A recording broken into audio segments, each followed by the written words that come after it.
कभी युद्ध होता है, कहीं युद्ध हो, किसी देश में युद्ध हो तो पूरे देश में नहीं पूरे विश्व में असर पड़ता है। सब छोटे-मोटे देश, बड़े देश सब में असर पड़ता है। कहीं कुछ कम होता है, कहीं ज़्यादा होता है।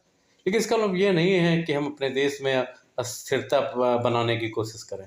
ठीक है, चूल्हा नहीं जल पा रहा, हम गैस की जगह लकड़ी जलाएँगे, साइकिल से चलेंगे, लेकिन हम ये सब नहीं बोल सकते हैं कि देश खतरे में आ गया है। अरे ठीक है, मान लीजिए आप किसी मोहल्ले में रहते हैं, वो एक ही गली है और उस गली में 2 लोग लड़ रहे हैं, तो आप खामख़ा रुक जाओगे। ऐसा नहीं कि आप बहादुर नहीं हो, लेकिन आप बुद्धिमान इसलिए रुक गए।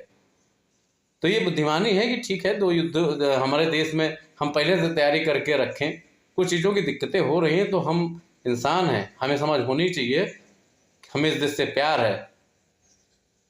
इसका मतलब ये नहीं कि हम गलत-सलत बातें करें कि हमारे देश में गैस की समस्या हो गई, हमारे यहाँ गैस की समस्या हो गई, बिजली की समस्या हो गई, गाड़ियों में पेट्रोल नहीं है, सब गलत बात है। ठीक है, मैं नहीं कहता हूँ नहीं है, लेकिन साहब इतनी भी नहीं है जितना कहा जा रहा है।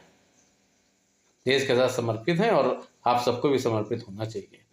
अब जब 2 देश लड़ रहे हैं, तो उसका रिज़ल्ट कुछ ना कुछ तो आएगा।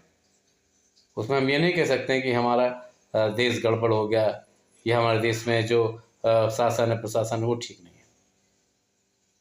देश के प्रति गंभीर बने, समस्याएँ आती हैं। परिवार में अगर कोई झगड़ा हो जाता है, समस्या नहीं आती क्या? कई-कई दिन खाना नहीं बनता, तो इसका मतलब ये क्या गैस खत्म हो गई? अरे समस्याएँ हैं, आती हैं। आप बहादुर इंसान हैं, भारत के नागरिक।